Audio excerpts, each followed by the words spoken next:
Ready? Okay. Go. Okay. So welcome to our presentation. I'm Beth Landin, Executive Director of 171 Cedar Art Center. Good morning. I'm Angela Daniels, Acting and Performance Instructor at 171 and Board Member with Elmira Little Theatre. And I'm Mitchell Hurricane Smith, Marketing and Development Manager for 171 Cedar Art Center, as well as Board President for Elmira Little Theatre. Welcome to the first episode of VirtYule, an online series of stories and songs to celebrate the season. But before we begin today's presentation, I just want to make a brief announcement. Unfortunately, 171 has had to move our physically active classes online, and that includes dance and Tai Chi. We thank you very much for your patience and your flexibility during this time.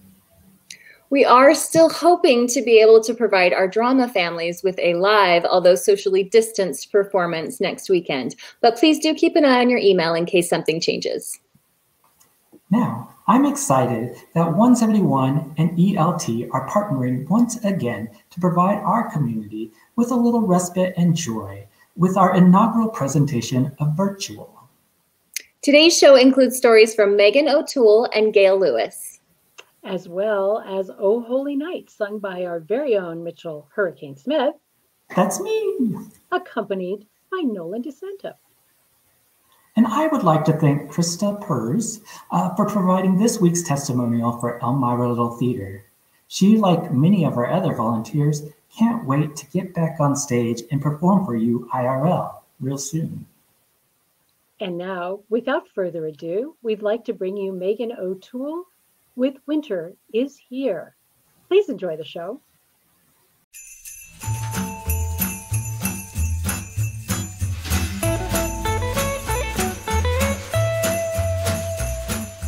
Winter is Here by Kevin Henkes and illustrated by Laura Dronzek.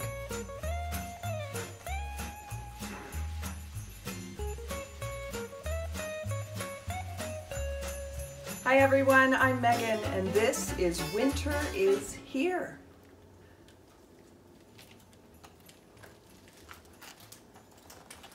Winter is here. It's everywhere. Falling from the sky. What would you name this little guy?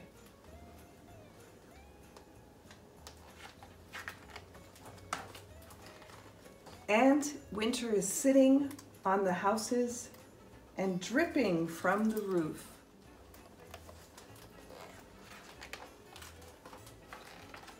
And sticking to the trees in clumps and curls.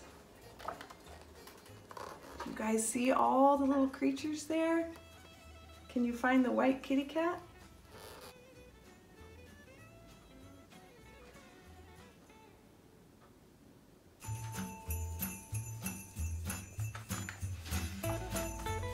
Winter is settling here and there, softly, so softly.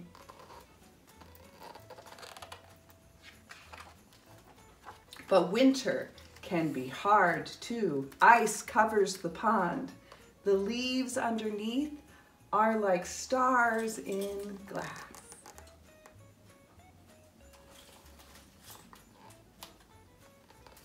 You can go for a winter walk soon and find some ice. See if you can find the leaves underneath. It can take a long time to get ready for winter. Boots and zippers and vests and zippers and jackets and zippers and hats and snaps and scarves and mittens. My favorite part's the hat. What's yours? Winter is outside, of course, but it's inside too. Feathering in the windows and dusting the dog and sitting on the table. How's your mom feel about that?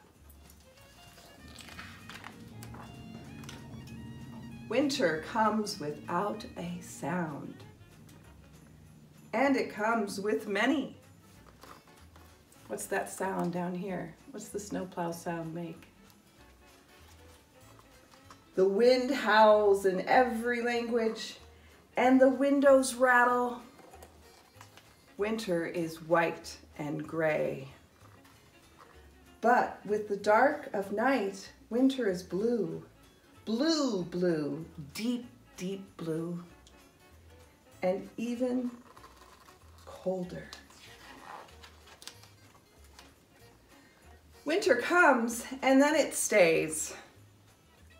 And stays. And stays.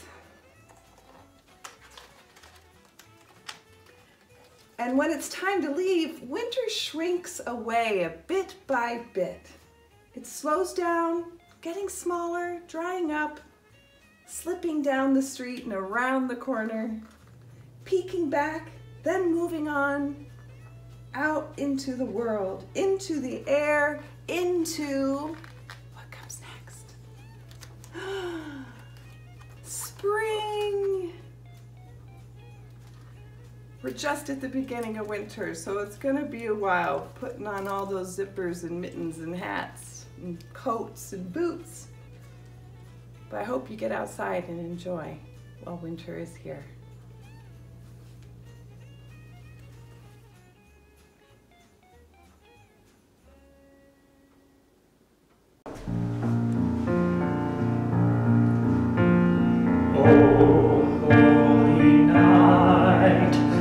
Stars are brightly shining. It is the night of our dear Savior's birth.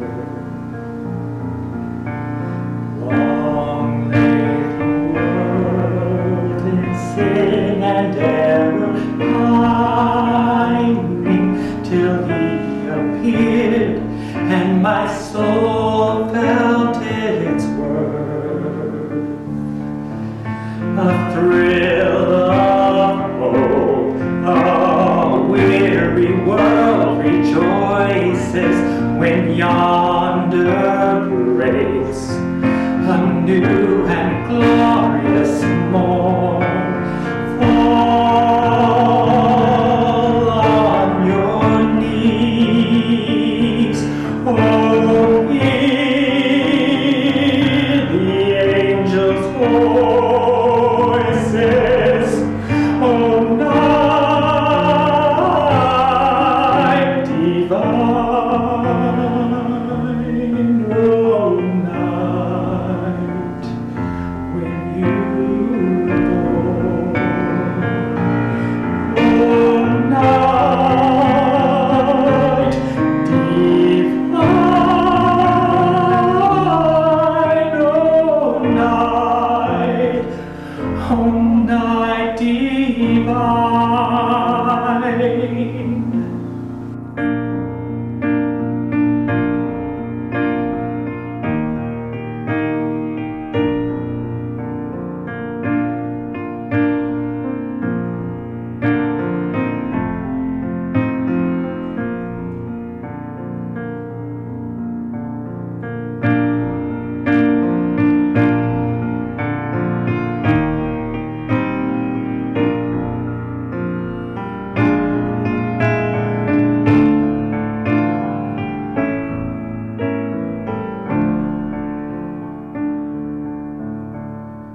drink, for the slave is our brother, and in your name all oppression shall cease.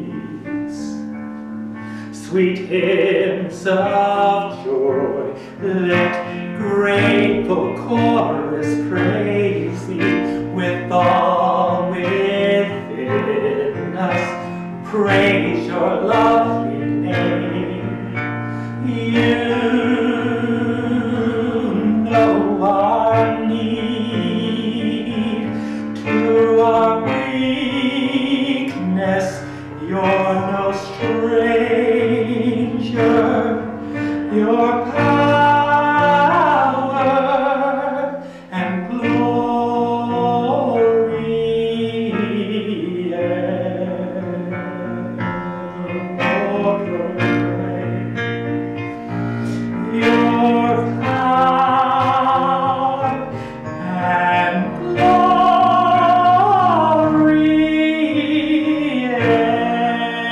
evermore proclaim.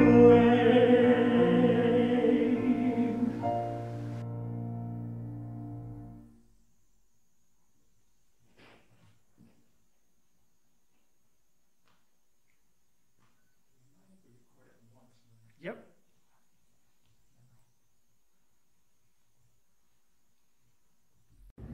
Hi, my name is Christa Perz, and I'd like to talk to you a moment for Elmira Little Theatre and its wonderful organization. I wanted to let you know that this theater has been around for over 75 years, giving us quality entertainment in our community. And as somebody who's been lucky enough and fortunate enough to be in a few of these productions, I can tell you right now that it was just an incredible and awesome experience. And what a wonderful bunch of folks to have a fellowship and community with. Fabulous actors, directors, stage managers, costume people, backstage people, set designers. Oh my goodness, I could go on and on. But instead, I'd like to ask you if you could please consider giving to Elmira Little Theatre. They really need our help, especially for this year. It's been a very tough year. I do know that. Thank you so much for that consideration. And please stay safe. And we look forward to your continued support. Thank you all so very much. Take care. Bye now. Hi, my name is Gail Lewis. Elmira Little Theatre asked me if I would like to read a holiday story for all of you. So I picked one of my favorites, The Polar Express. This was written and illustrated by Chris Van Allsburg. I hope you don't mind if Rosie listens too. On Christmas Eve, many years ago, I lay quietly on my bed. I did not rustle the sheets. I breathed slowly and silently. I was listening for a sound. The sound that a friend had told me I would never hear. The ringing bells of Santa's sleigh. There is no Santa, my friend had insisted, but I knew he was wrong. And late that night, I did hear sounds, though not the ringing of bells. From outside came the sounds of hissing steam and squeaking metal. I looked through my window and saw a train standing perfectly still in front of my house. It was wrapped up in an apron of steam. Snowflakes fell lightly around it. A conductor stood at the open door of one of the cars. He took a large pocket watch from his vest, then looked up at my window. I put on my slippers and robe, and I tiptoed downstairs and out the door. "All aboard!" said the conductor, and I ran up to him. "Well," he said, "are you coming?" "Where?" I asked. "Why, to the North Pole, of course," was his answer. "This is the Polar Express." I took his outstretched hand and he pulled me aboard. The train was filled with other children, all in their pajamas and nightgowns. We sang Christmas carols and we ate candies with nougat centers as white as snow. We drank hot chocolate as thick and rich as melted chocolate bars. Outside, the lights of towns and villages flickered in the distance as the Polar Express raced northward. Soon there were no more lights to be seen. We traveled through cold, dark forests where lean wolves roamed and white-tailed rabbits hid from the train as it thundered through the quiet wilderness. We climbed mountains so high it seemed as if we would scrape the moon. But the Polar Express never slowed down. Faster and faster we ran along, rolling over peaks and through valleys like a car on a roller coaster. The mountains turned into hills. The hills took snow-covered plains. We crossed a barren desert of ice, the great polar ice cap. Lights appeared in the distance. They looked like the lights of a strange ocean liner sailing on a frozen sea. "There," said the conductor, "there is the North Pole."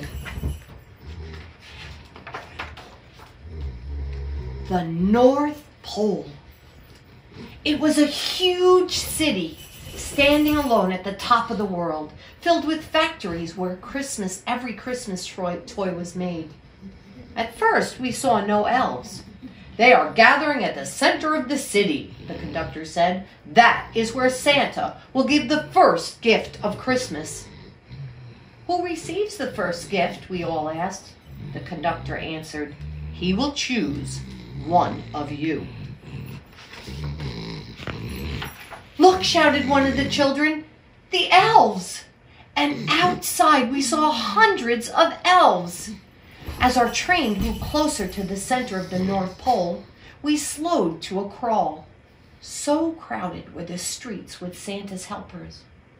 When the Polar Express could go no further, we stopped, and the conductor led us outside. We pressed through the crowd to the edge of a large open circle, and there, in front of us, stood Santa's sleigh.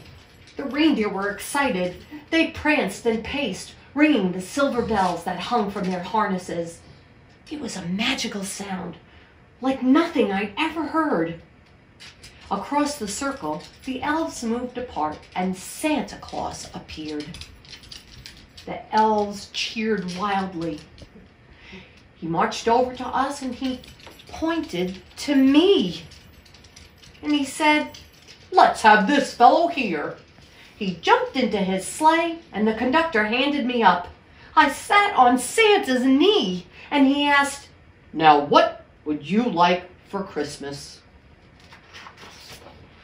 I knew that I could have any gift I could imagine. But the thing I wanted most for Christmas was not inside Santa's giant bag. What I wanted more than anything was one silver bell from Santa's sleigh. When I asked, Santa smiled. Then he gave me a hug and told an elf to cut a bell from a reindeer's harness. The elf tossed it up to Santa. He stood holding the bell high above him and called out, "The first gift of Christmas." A clock struck midnight as the elves roared their approval. Santa handed the bell to me and I put it in my bathrobe pocket. The conductor helped me down from the sleigh. Santa shouted out the reindeers' names and cracked his whip. His team charged forward and climbed into the air.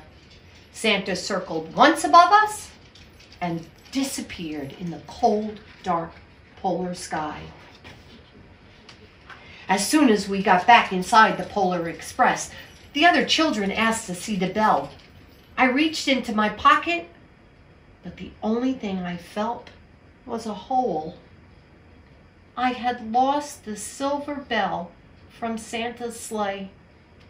"Let's hurry outside and look for it," said one of the children. But the train gave a sudden lurch and started moving. We were on our way home. It broke my heart to lose the bell. When the train reached my house, I sadly left the other children. I stood at my doorway and waved goodbye. The conductor said something from the train, but I couldn't hear him. "What?" I yelled. He cupped his hands around his mouth. "Merry Christmas!" he shouted. The Polar Express let out a loud blast from its whistle and sped away. On Christmas morning, my little sister Sarah and I opened our presents. When it looked like we had opened everything, Sarah found one small box behind the tree. It had my name on it, and inside was the silver bell. There was a note. "Found this on the seat of my sleigh. Fix that hole in your pocket." Signed, Mr. C. I shook the bell. It made the most beautiful sound my sister and I had ever heard. But my mother said, "Oh, that's too bad." "Yes," said my father. "It's broken." When I'd shaken the bell, my parents had not heard a sound. At one time, most of my friends could hear the bell, but as years passed, it fell silent for all of them. Even Sarah found one Christmas that she could no longer hear its sweet sound. Though I've grown old, the bell still rings for me, as it does for all who truly believe. One of the reasons that that's my favorite story is because I had a similar experience. Many years ago, my daughters and I were at the holidays in Horsehead's Hanover Square, and we were walking around, and on the ground in front of us was a little bell. Santa and his reindeer had just left. So we took it home with us, and that night we left it by the milk and cookies with a little note explaining to Santa that one of his reindeers must have lost a bell. We all went to bed that night, and of course it's always hard to sleep on Christmas Eve, but we did fall asleep. And the next morning, we went downstairs, and there was the bell with a note from Santa that said, "This is Dancer's bell. He was very thankful that you tried to return it, and he would like you to have it." We still have the bell, and every year we take it out and we hang it on the tree. I can still hear it. Can you? Thank you, and have a wonderful holiday season. Thank you for tuning in to our first episode of VirtYule, a collaborative celebration of the season between 171 and Elmira Little Theatre. We hope that today's presentation helps kick off your holiday season. And speaking of the holiday season, we'd love for you to check out our website, 171cedararts.org, and think about purchasing holiday gifts in the form of classes that are posted on our website for our winter session. We also have gift certificates available online, just like the one that Mitchell Hurricane Smith is holding up now, and you can buy them online or at our front desk. Think about giving the arts experience that will last a lifetime. And if you can, please consider making a donation to 171 Cedar Art Center or Elmira Little Theatre. Links to our donation page can be found in the description below if you're watching on YouTube, or above if you're watching on Facebook. Now, thank you again for participating in today's series, and enjoy the rest of your day. Thank you. Thank you.